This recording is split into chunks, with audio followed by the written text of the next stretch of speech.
කළුවරේ ඈතින් නෙද්දී නිකම්ම බයික් එකක් නෙවෙයි. හරියට අර ටූත්ලස් මකරා වගේ ලොකු S2ක් දිලිසීගෙන යනවා දැකලා තියනවද?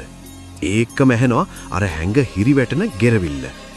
අද වහන මාස්ටර් පේජ් එකෙන් අපි මේ ලංකාවේ කොල්ලන්ගේ අංක එකේ යකඩ හීනේ Yamaha R1 එකක් ගලවලා A ඉඳන් Z වෙනකන් අකුරක් නැර සරලවම කතා කරනවා. වීඩියෝ එක අග වෙනකන් බලන්න. R1 එකක් කිව්වම අපේ ගොඩක් අයගේ ඔළුවට මුලින් වෙන්නේ 2009 ඉඳන් 2014 වෙනකන් ආපු මාදලිය. මේකට ලංකාවේ අය ආදරයට කියන්නේ ටූත්ලස් කියලා. බලන්න මේකේ ඉස්සරහා තියෙන ලොකු ප්‍රොජෙක්ටර් ලයිට් දෙක හරියටම දරුණු S2ක් වගේ. ඒ මදිවට මේ මොඩල් එකේ සයිලන්සර් දෙක තියෙන සීට් එක යටින්. අද එන අලුත් බයික් වලටවත් මේ වගේ රළු ගැම්මක් තියෙන පෙනුමක් නැහැ. හැබැයි මේ බයික් එකේ පෙනුමට වඩා ලොකු පෙරලියක් මේකේ එන්ජිම ඇතුලේ සිද්ධ වුණා. ඒ පෙරලිය තමයි 2009 දී Yamaha මුලින්ම පාරට ගෙන ආපු cross plane crankshaft එන්ජිම. මේ බයික් එකේ සද්දේ ඇමරිකන් V8 කාර් එකක් වගේ ඇහෙන්නේ මේක නිසායි. සරලවම කිව්වොත් සාමාන්‍ය inline 4 engine එකක power එක එන්නේ එකම තරංගයක් වගේ.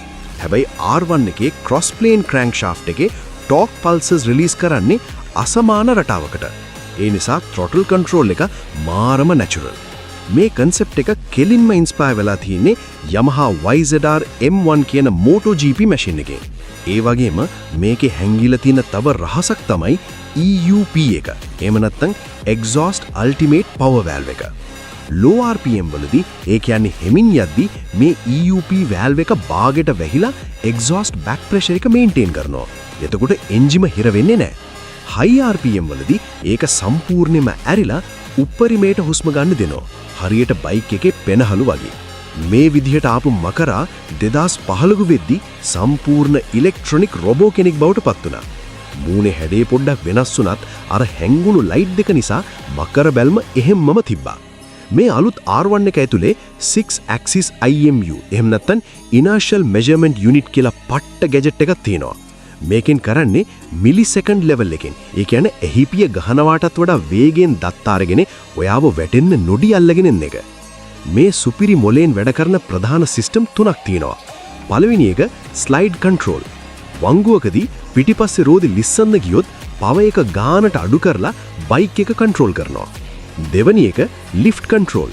එක පාරටම රේස් කරද්දී ඉස්සරහ රෝදේ අනවශ්‍ය විදිහට අහසට යන එක මේකෙන් පාලනය කරනවා.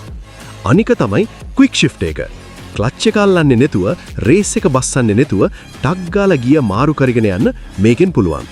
දැන් හිතන්න ඔයා සාමාන්‍ය R1 එකක් වෙනුවට R1M එකක් ගත්ත කියලා. ඒක නම් වෙනම ලෝකයක්.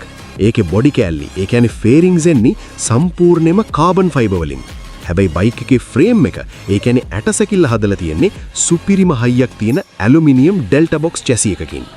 අනිත් පිස්සු හැදෙන දේ තමයි මේකේ තියෙන all-ins electronic racing suspension system එක.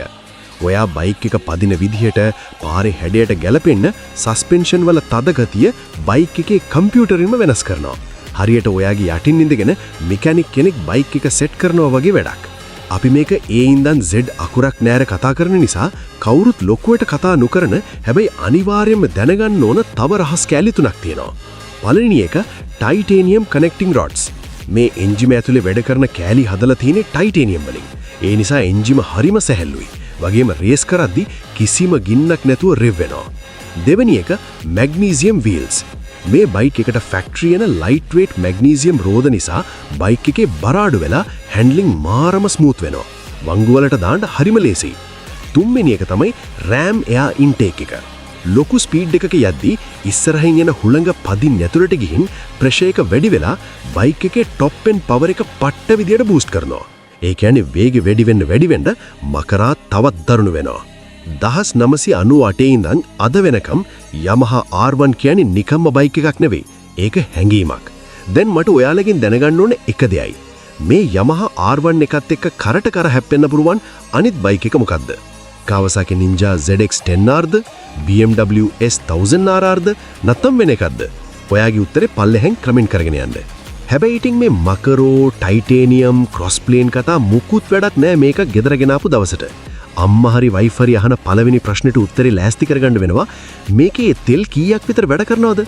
එදාට ඉතින් හිත හදාගෙන මේකේ 40ක් විතර කරනවා ස්කූටිය වගේ තමයි කියලා පචයක් අතෑරලා ෂීෆ් වෙන්න වෙනවා. නැත්නම් මකරයි ඔයාව දෙන්නම ගෙදරින් එළියට තමයි. එහෙනම් තවත් මේ වගේ වාහන ලෝකේ මාස්ටර් ක්ලාස් එකකින් සෙට් වෙමු. පේජ් එක ෆලෝ කරන්න, වීඩියෝ එක ෂෙයා කරන්න. ජය වේවා.